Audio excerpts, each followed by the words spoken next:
Hello friends, आप सबका स्वागत है हमारे चैनल पे। और आज हम बात करने वाले हैं 10th क्लास की एक बुक है फर्स्ट फ्लाइट, जिसमें पोइट्री का फर्स्ट पोइट्री है। जो सेक्शन है पोइट्री का, उसमें फर्स्ट पोएम है आप लोगों की, that is dust of snow. So सबसे पहले हम बात करते हैं डस्ट ऑफ स्नो किसने लिखी और उनके बारे में हम बात करते हैं। तो डस्ट ऑफ स्नो जो लिखी वो रॉबर्ट फ्रॉस्ट ने लिखी थी। रॉबर्ट फ्रॉस्ट कौन थे? अब रॉबर्ट फ्रॉस्ट जो थे वो एक अमेरिकन पोएट थे, ठीक है। मतलब वो यूएस में जन्मे थे और उन्होंने यूएस में ही अपनी रचनाओं को लिखा था। तो जैसा कि लिखा है, Robert Frost is an American poet born on 26th of March 1874 in San Francisco, California, USA. और ये मरे 29 जनवरी 1962 में। बेसिकली रॉबर्ट फ्रॉस्ट क्यों मशहूर थे? मतलब उन्होंने ज़्यादातर चीज़ें अपनी जो पोएट्री में लिखी वो किस चीज़ को वो कवर किया करते थे? वो बहुत फेमस है किस चीज़ के लिए? वो डिपेक्ट करते थे जो रूरल लाइफ होती थी, मतलब गाँव की जो लाइफ होती थी, विलेज लाइफ जो होती थी उस टाइम पे न्यू इंग्लैंड की, उसको वो डिपेक्ट करा करते थे कि कैसी वहाँ की लाइफ हुआ करती थी, ठीक है। तो उस चीज़ की वजह से उनकी जो पोएट्री थी वो बहुत फेमस थी। गाँव के ऊपर या विलेज लाइफ कैसी होती है उस चीज़ को, मतलब उस सेटिंग में, गांव की एक सेटिंग में वो अपनी पोएट्रीज को लिखा करते थे मोस्टली। तो हम इस वीडियो में क्या क्या बात करने वाले हैं आगे, मैं सबसे पहले वो डिस्कस करता हूँ आपसे। हम आगे बात करेंगे कि पोएम की सेटिंग कहाँ है, क्या हम जैसे पोएम पढ़ते हैं तो हमें क्या पता चलता है कि उसमें क्या सराउंडिंग्स में है, पोएट किस सिनेरियो में थे, क्या सोच रहे थे उस टाइम पे, सेंट्रल आइडिया क्या था। मतलब जब भी वो पोएम ये लिख रहे थे वो क्या सोच रहे थे अपने मन में, सेंट्रल आइडिया क्या देना चाहते हैं हम लोगों को, ठीक, क्या मैसेज मिलते हैं हमें इस पोएम से। फिर हम डिस्कस करेंगे फुल एक्सप्लेनेशन बाय लाइन में, आप लोगों को स्टैंजास वाइज में आपको पूरी एक्सप्लेनेशन दूंगा इसकी कि क्या एक एक लाइन का मतलब है इसमें। पोएम बहुत ही छोटी है, 2 स्टैंजास की पोएम है, हर स्टैंजा में 4 लाइनें हैं, टोटल 8 लाइन्स हैं। लेकिन पोएम का मीनिंग और इसमें जो कहते हैं ना डेप्थ है वो बहुत ज़्यादा है। तो चलिए स्टार्ट करते हैं। तो सबसे पहले मैं बात करूँगा कि पोएम की सेटिंग कहाँ पे है। तो पोएम है वो सेट एक विंटर का सीज़न हमें दर्शाया गया है कि मौसम कौन सा है, विंटर सीज़न है, सर्दियों का मौसम है। And the incident that the poet describe is somewhere outdoors, मतलब कि वो घर में नहीं है, इस वक्त घर में नहीं लिख रहे हैं, जो भी उनके साथ ये घटना हुई है ये अपने घर से बाहर है, he was somewhere outside. He describes snow top, a hemlock tree and a coniferous tree that usually grows on a hillside all over the northern America. तो वो इस एक मुख्य पेड़ के बारे में हम बात करेंगे इसमें, जिसका नाम है हेमलॉक ट्री, ठीक है। हमने ये ज्योग्राफी वगैरह में पढ़ा है कि कॉनिफरस ट्रीज वगैरह होते हैं, ट्रॉपिकल फॉरेस्ट, ये सब फलाना।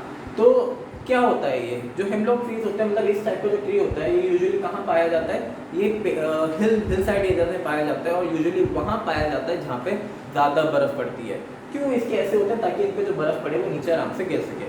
तो इस ट्री का जो नाम है वो है हेमलॉक ट्री, जो आपकी कविता में भी, आपकी पोएम में भी नाम दिया हुआ है। अब हम पढ़ेंगे हेमलॉक ट्री का क्यों नाम दिया गया, क्या सिग्निफाई करता है वो, इधर पॉजिटिविटी है कि नेगेटिविटी है, क्या नहीं है। उसके बाद हम बात करते हैं कि सेंट्रल आइडिया क्या है। सेटिंग आपको समझ में आई? सेंट्रल आइडिया क्या है पोएम का? The central idea of the poem is that even a small experience in life can change one's mood. Very important. कि सार क्या है इस कविता का कि छोटी सी घटना भी एक इंसान के मूड को बदल के रख देती है, चाहे अच्छे से बुरे की तरफ, चाहे बुरे से अच्छे की तरफ, जिसकी वजह से या तो उसका दिन बन जाता है या उसका दिन बिगड़ जाता है, ठीक है। Next is the crow and the shower of the snow falling on him moved him. He was feeling depressed, but the shower of flakes gladdened his heart. They helped him in overcome of his negative thought. तो इसमें मैं आपको बताता हूँ कि शुरुआत में हमें क्या दर्शाया गया है। हमें बताया कि जो पोएट है वो बहुत सैड मूड में है, उनका मूड अच्छा नहीं है जब वो उनका डे स्टार्ट हुआ है। वो रीज़न नहीं दिया कि क्यों उनका मूड ख़राब है, लेकिन वो he was not happy at all at that day and उनका मूड ख़राब है। तो कुछ ऐसा उनके साथ घटता है जिसकी वजह से उनका जो मूड होता है वो वर्स से बहुत अच्छा हो जाता है और उनका जो दिन अभी तक बर्बाद हुआ था वो आगे और बर्बाद होने से बच जाता है। वो किसकी वजह से होता है? वो नेचर की वजह से होता है। तो पोएट नेचर को धन्यवाद करते हैं ये पोएम लिखने की वजह क्या है उनकी, वो बेसिकली वो थैंक यू कहना चाहते हैं नेचर को कि नेचर ने उनका पूरा दिन बर्बाद होने से बचा लिया। तो हम फर्स्ट स्टैंजा की तरफ अब चलते हैं, full explanation that is the way a crow shook down on me, the way a crow shook down on me। इधर मी कौन है? मी इधर पोएट है, Robert Frost. The dust of snow from a hemlock tree.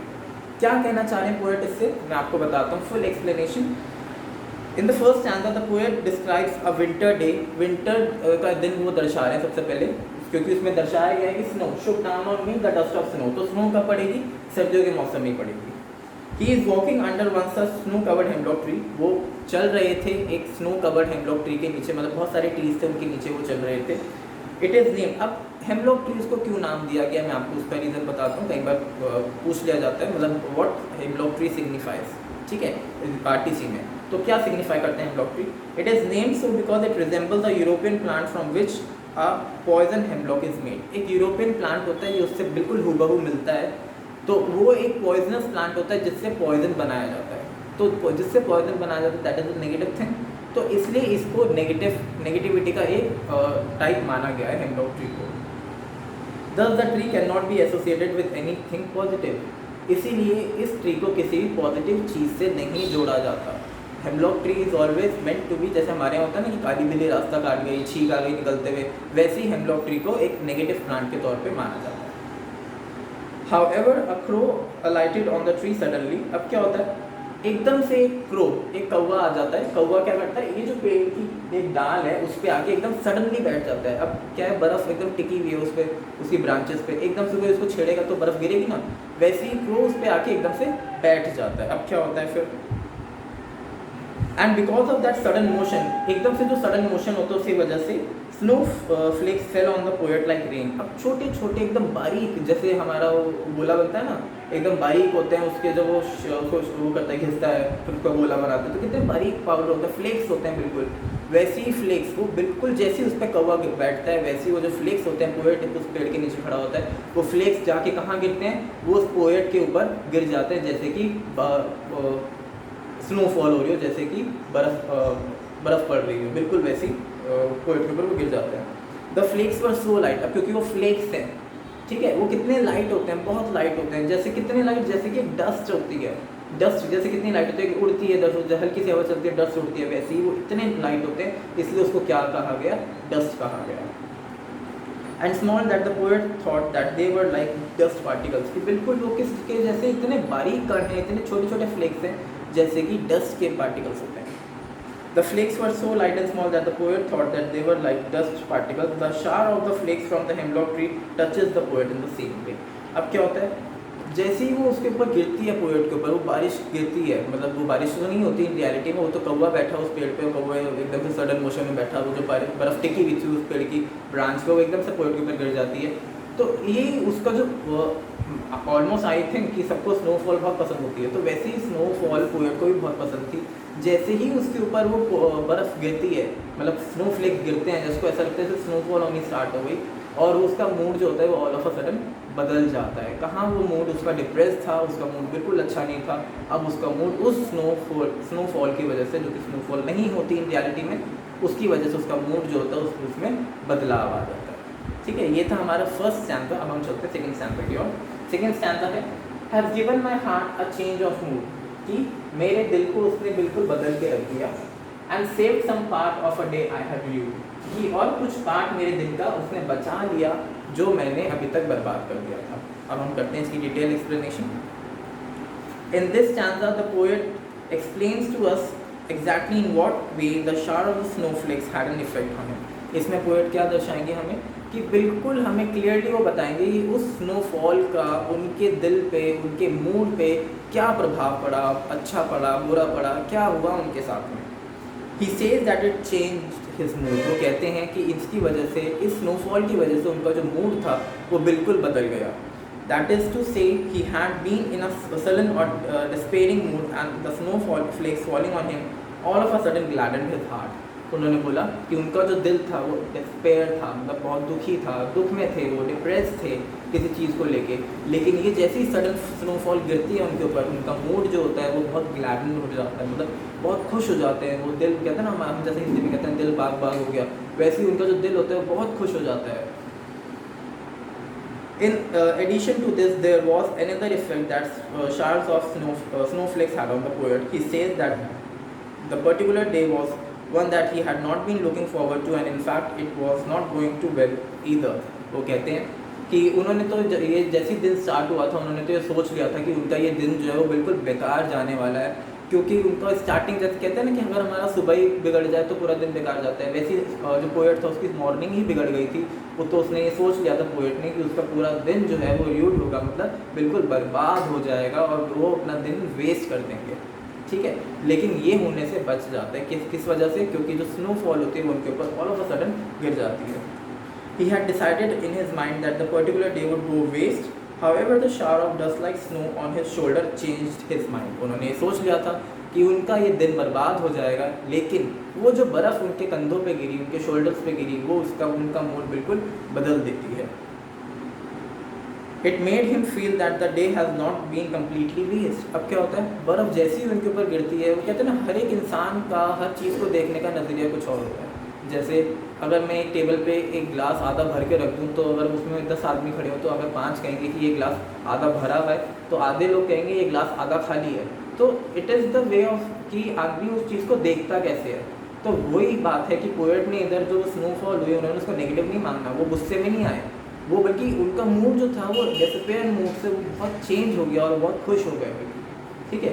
और उनके मन में एक थॉट आया कि अपने आप से कहते हैं नहीं यार अभी तो बचा है दिन, अगर हम चाहें तो हम और भी कुछ कर सकते हैं। वैसे ही उनके मन में एक थॉट आता है कि नहीं अभी दिन पड़ा है, अभी बहुत सारा टाइम है मेरे पास, मैं अपना दिन पूरा बर्बाद नहीं होने दूंगा। जो टाइम बर्बाद हुआ उसका कोई बात नहीं, लेकिन आगे का जो समय है वो मैं उसको यूज़फुल बनाऊंगा, मतलब उसमें कुछ काम करूँगा। At least some part of the day had been pleasant, since it had given him a new experience that could treasure as well as the material for another one of his wonderful poetic composition. यही वजह थी, यही एक कारण था कि हमें ये पोएट मतलब ये पोएम इतनी सुंदर कविता में पढ़ने को मिली। ये सब उनके साथ मॉर्निंग में एक्सपीरियंस हुआ, और मॉर्निंग में एक्सपीरियंस जो हुआ उसके बाद उनके मन में यही सब चलता रहा कि कैसे वो उठे थे, उनका मूड ख़राब था, कैसे वो बाहर आउटडोर्स में गए अपने घर से, फिर एक हेमलॉक ट्री पे कौवा आया, वो एकदम से बैठा, वो स्नोफॉल उनके ऊपर गिरी, उनका मूड चेंज हो गया। यही सब कविता में उन्होंने रचा उसी दिन जिस दिन उनके साथ ये घटना घटी। तो उन्होंने अपना जो बाकी का दिन था, बाकी का समय था, उन्होंने बहुत अच्छे से उसका उपयोग किया, और आप देख सकते हैं कि अभी तक आप उनकी रचना को पढ़ते आ रहे हैं। तो Robert Frost was I should say a dynamic poet, naturalistic poet थे। बहुत उन्होंने नेचर के ऊपर कविताएं लिखी हैं। अभी आपके ही कोर्स में एक और इनकी अगली कविता है that is fire and the ice, और वो भी बहुत सुंदर रचना है जिसके बारे में हम नेक्स्ट वीडियो में बात करेंगे। सो आई होप आपको ये एक्सप्लेनेशन समझ आई होगी। इसके साथ मैं डिस्क्रिप्शन में आपको इसके extra questions, important RTCs, in textual questions and इसकी फुल समरी जो मैंने अभी आपको वीडियो में एक्सप्लेन करी है वो सब की PDF में आपको इन सब वीडियोज़ में डाल दूँगा। Thank you so much for watching.